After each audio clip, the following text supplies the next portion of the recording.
Bonjour à toutes et à tous et bienvenue sur la chaîne MB Consulting. Je suis Mickaël Brugier et je suis très heureux de vous accueillir aujourd'hui pour vous parler à vous, dirigeants d'entreprise. Vous qui n'avez pas le droit à l'épuisement professionnel. En tant que dirigeant, on attend de vous que vous teniez bon quoi qu'il arrive. Payer les salaires, rassurer les équipes, convaincre les banques, absorber les crises, etc. Ceci n'est pas un jugement moral, c'est une réalité stratégique de l'écosystème entrepreneurial qui commence enfin à être qualifié et quantifié. Le temps du dirigeant perçu comme un pilier infaillible, qui ne peut montrer aucune vulnérabilité, est révolu. Cette culture est toxique et menace la stabilité même de votre entreprise, puisque votre capital psychologique est une ressource vitale qui influence très souvent directement la performance de cette dernière. Les chiffres sont clairs. Près de 4 entrepreneurs sur 10 présentent des signes de burn-out et plus d'un tiers des dirigeants de la tech et de l'innovation ont une probabilité modérée à élevée d'en être victimes. Selon la dernière étude Willa, Harmonie Mutuelle et CSA Research, vous êtes 88% à vous sentir émotionnellement vidé par votre travail au cours de l'année écoulée. Et pourtant, votre santé est l'actif immatériel le plus important de votre entreprise. Dans cette vidéo, nous allons décortiquer pourquoi votre épuisement n'est pas qu'un problème personnel et surtout, nous allons voir comment les données des études récentes montrent la voie pour survivre et bâtir une culture de résilience. C'est parti!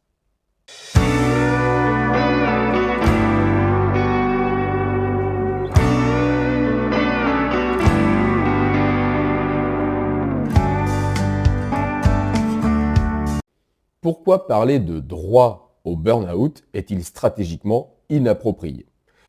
Car un dirigeant en souffrance prend de mauvaises décisions. Il peut aussi démotiver ses collaborateurs, freiner l'innovation ou encore affaiblir durablement l'ensemble de la structure. 9 dirigeants sur 10 considèrent d'ailleurs que leur état psychologique influence directement la dynamique et la performance de leur entreprise. Si vous perdez votre énergie, tout s'effondre pour l'entreprise. La santé mentale est devenue un enjeu stratégique. Ce mal-être est structurel. Plus de 3/4 des dirigeants ressentent des symptômes de stress au moins une fois par semaine et plus d'un tiers le ressentent quotidiennement.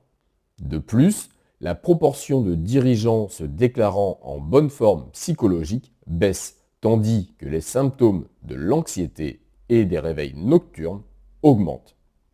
Les causes sont multifactorielles.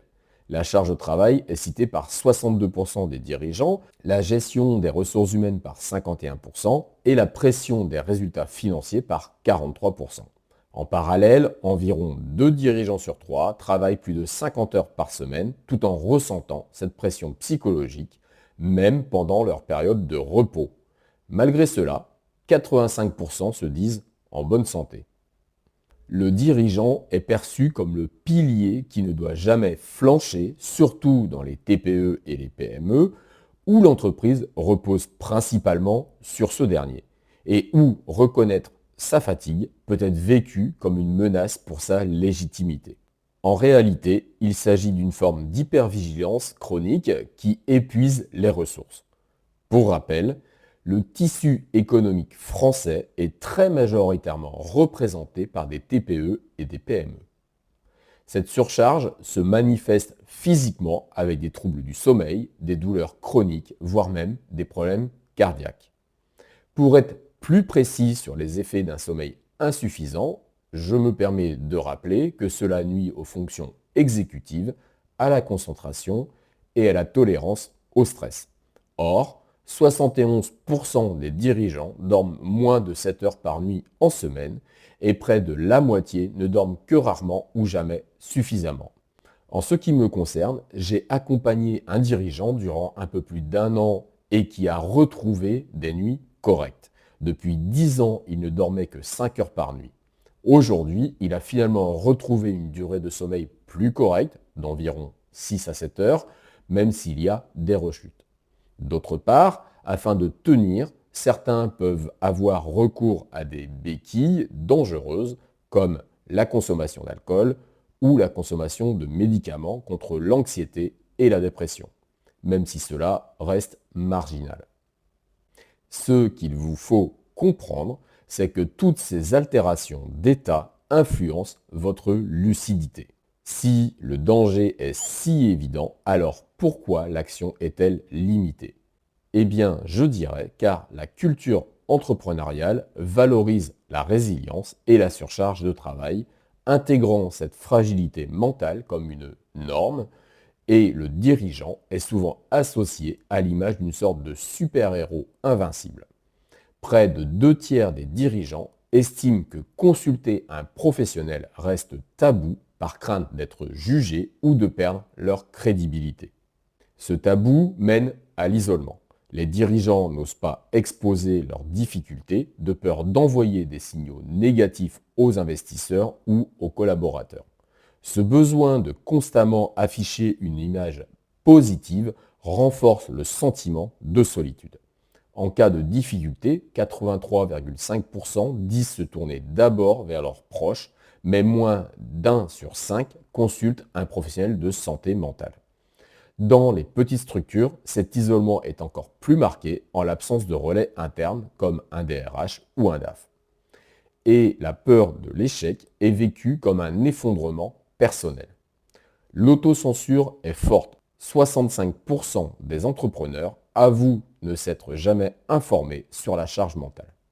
L'idée même de s'arrêter est un combat. Delphine Cochet, CEO de Ma Bonne Fée, résume la difficulté de fixer des limites. Accepter que ce soit l'horaire et non la liste de tâches interminables qui détermine l'arrêt du travail. De plus, 33% des dirigeants ont renoncé à voir un médecin dans l'année écoulée, dans 68% des cas par manque de temps et dans 34% pour privilégier leur activité. Cela illustre parfaitement la phrase souvent entendue par Olivier Torres: « Je n'ai pas le temps d'être malade ». Pour vous aider, je vous propose de mettre en œuvre une démarche basée sur 4 piliers. Tout d'abord, apprenez à reconnaître les différents signaux qui vous mettront en alerte. Le niveau 1, les signaux faibles, irritabilité, perte d'enthousiasme, troubles du sommeil ponctuels, fatigue diffuse. Niveau 2, signaux forts, réveil nocturne répété, difficulté à décider, repli sur soi, cynisme, douleur physique persistante.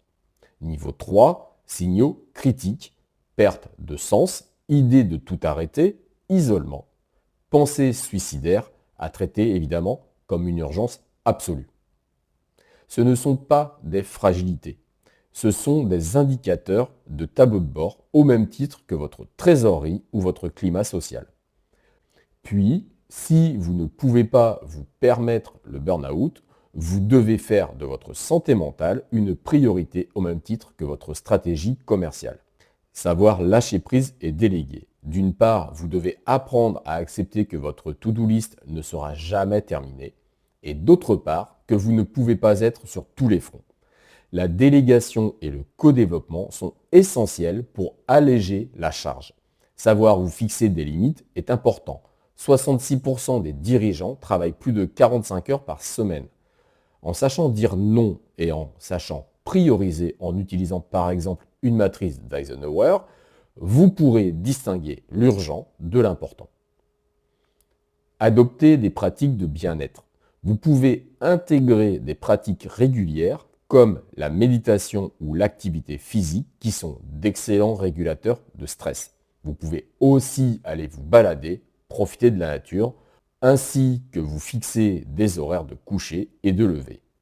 Refaire le plein et prendre du temps pour vous, en somme. Adopter un autre point de vue sur le coaching ou la thérapie.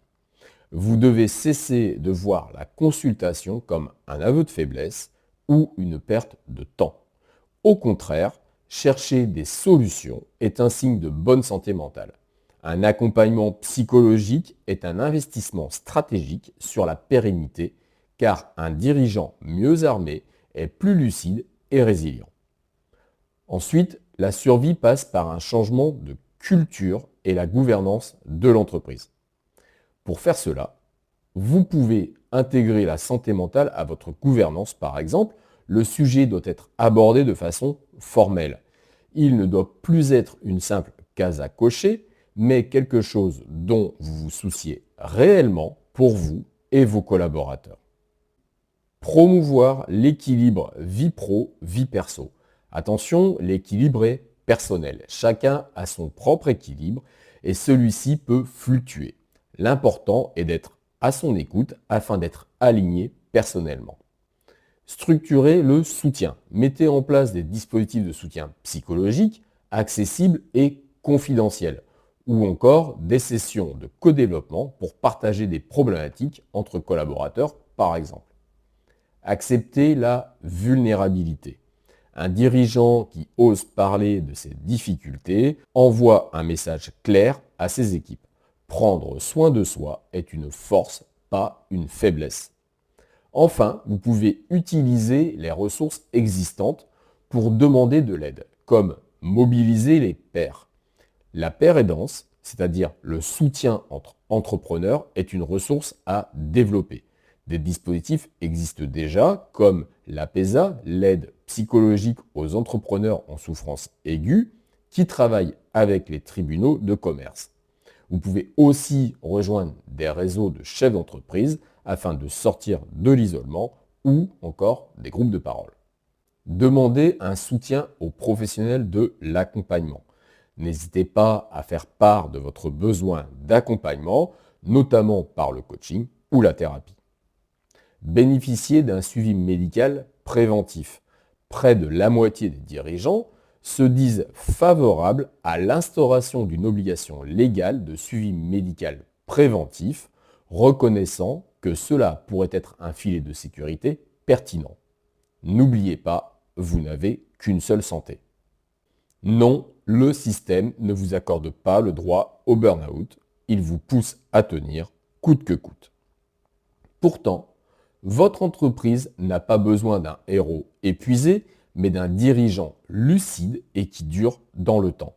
Le burn-out du dirigeant n'est pas un échec personnel, c'est le signal d'une charge systémique non maîtrisée. Votre droit à l'épuisement s'arrête là où commence l'exigence de performance durable pour votre entreprise. Prendre soin de votre santé mentale n'est ni un luxe, ni une faiblesse, mais une condition indispensable à votre réussite sur le long terme. Soyez le leader lucide, créatif et résilient que votre entreprise mérite. Et pour cela, commencez par veiller sur votre actif le plus précieux, vous-même. Votre santé mentale est votre premier actif immatériel, un véritable levier de performance durable, pas un sujet secondaire. Vous seul pouvez vous donner le droit de lever le pied avant qu'il ne soit trop tard. Dans le cadre de mes accompagnements, j'entends souvent mes clients reconnaître qu'ils ne prennent pas le temps de consulter leur médecin pour surveiller leur propre santé. Quand j'entends cela, je leur pose une question que je vous pose aujourd'hui. Que répondriez-vous à cette question? Si vous ne prenez pas soin de votre santé, qui le fera pour vous? Je vous invite à commenter pour partager la manière dont vous préservez votre santé et votre santé mentale au quotidien et ainsi nourrir une culture plus ouverte et moins taboue autour de ces thématiques du dirigeant. Likez et partagez cette vidéo si elle vous a plu pour en faire bénéficier les autres. Vous pouvez aussi vous abonner pour découvrir bien d'autres conseils concrets. Merci d'avoir suivi cette vidéo. N'oubliez pas, prenez soin de vous. À bientôt.